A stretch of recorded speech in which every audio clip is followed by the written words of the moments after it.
We have to change all these things, right? By understanding what to do with colonial education, we must begin understanding where we were from, where did we start through feudalism, right? The history of the Malacca Sultanates before that.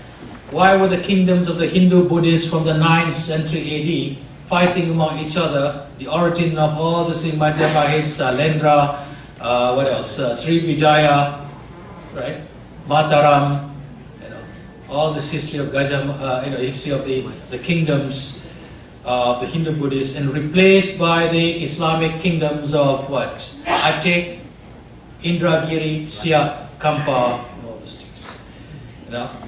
And who controls? I mean, these kingdoms were controlled by sultans and kings, who control the irrigation, who controls the agriculture system, and who create their own priest class, who tells people that this is what to believe, and this is what the masses can believe. These are the scriptures that we produce, so that they can remain controlled, and the elites, right, the kings, will be working hand in hand with the priestly class to control the economic production.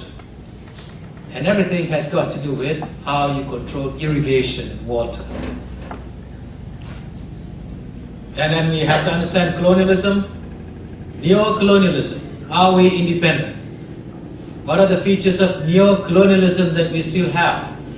Is it possible to be totally free? What does it look like to be totally free? Is there any country in this world that is totally free? In fact, the problem of the word freedom itself. We want to be free from what? Free to do what? Free of what?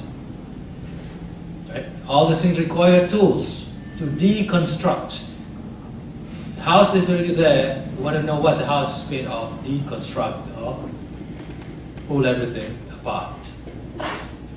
Okay? But you require education. Our education system is not based on teaching people how to think. It is dangerous to think. I had a conversation at the Bhakti yesterday, today. Teaching is a subversive act.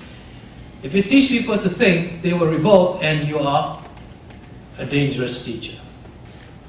If you teach people how to question the assumptions, question the self, question the history, question what they believe, then you are like Socrates.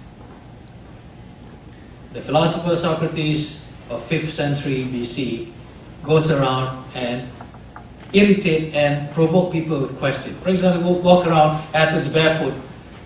I mean, it's ugly. His father was a wrestler, and mother was a bidat, midwife. Right? He goes around and tell you, how are you? They say, oh, I'm fine. It's a nice day. What do you mean by a nice day? And so what? Nice day means nice day. Nice versus not nice. How do you differentiate between nice and not nice? Oh, this is beautiful. Let's say if you walk around and say, oh, this is beautiful. What do you mean by beautiful?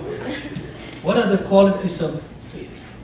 So he goes around barefooted and irritate people with these questions, and finally he was asked to drink the poison of hemlock because he poisoned the mind of the Athenians.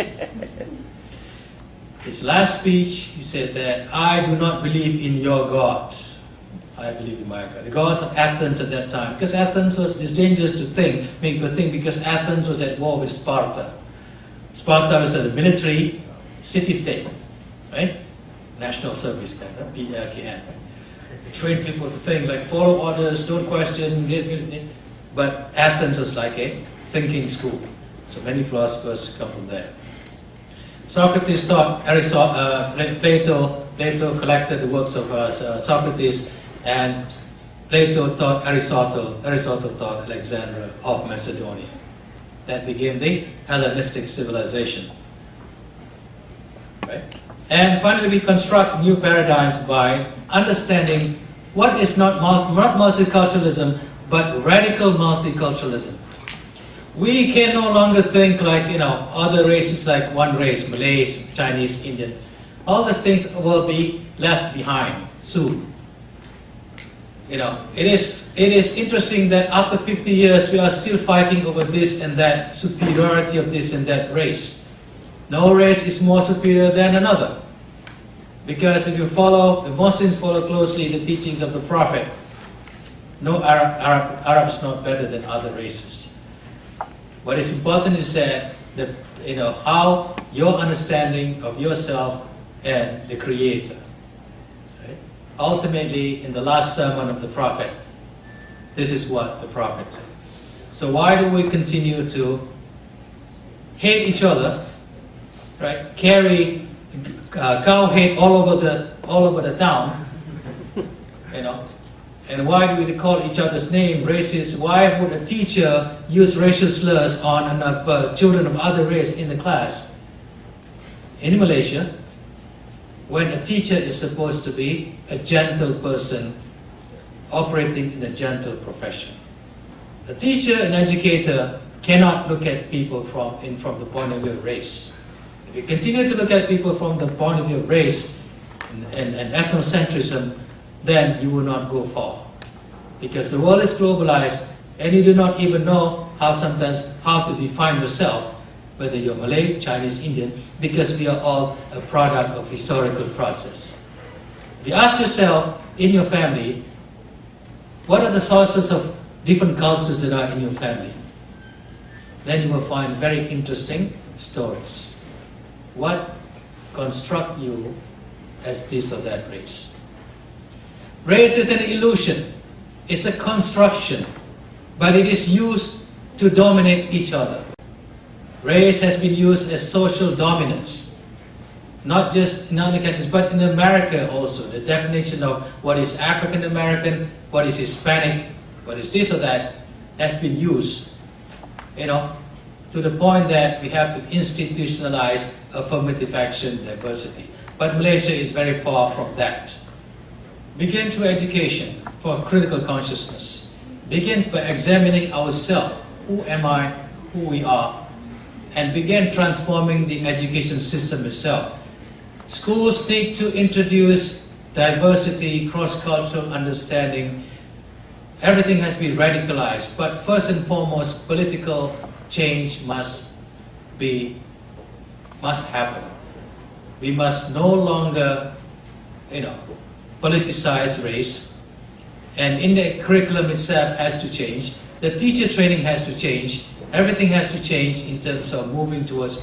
When I say radical multiculturalism, I'm talking about not just multiculturalism where everyone respects each other, but to understand who are the ones that are oppressed, who are the ones who are marginalized in all the different races. The most marginalized groups of people in Malaysia are the indigenous people and also the Tamil. And why isn't there affirmative action for these people? Why don't you get these people and bring them into give them the proper education that they deserve as Malaysians, so that their generation can help other generations. And we cannot look at people. How can you look at a beggar on the street and a child on the street of different race begging and not think that what is happening here, and do we want this to continue, indefinitely? Right? It is people who have the power who has to think. Power is a very strange concept.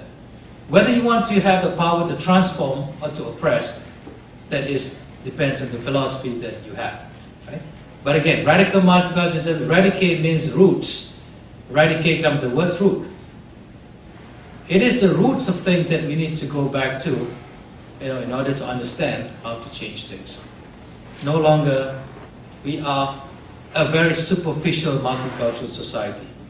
How do we get beyond the superficiality, learn to understand, go deeper into the traditional philosophies of this, and change? All right. Finally, new Malaysian context of change. After 9/16, did something happen? Or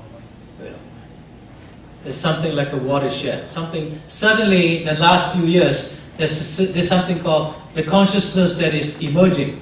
That people want change and this and that. For example, last few days, you've been reading, I'm sure, about people getting angry with the Biro Tata Negara, for example, right? Not just the other race, but Malays are angry because it is as if that it has been betrayed for millions, hundreds and thousands of children and Malays, and also the program itself has somewhat damaged the ability of others to understand each other.